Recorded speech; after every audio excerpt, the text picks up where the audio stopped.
Milk আইস cubes.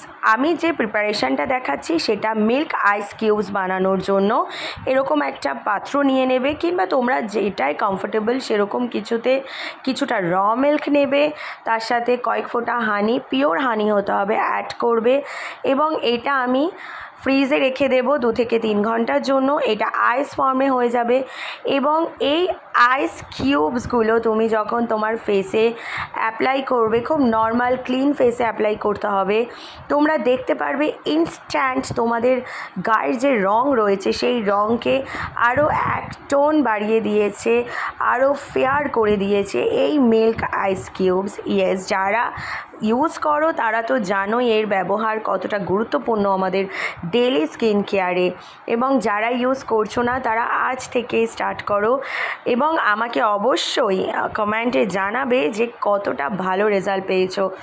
Acne যাদের রয়েছে, pimples যাদের রয়েছে, রেগুলার যারা বাইরে যাচ্ছ কিংবা যারা ঘরেও থাকছো হাউসওয়াইফরা, প্রত্যেকে ব্যবহার করো সফট গ্লোয়িং পিম্পল ফ্রি একটা স্কিনের জন্য।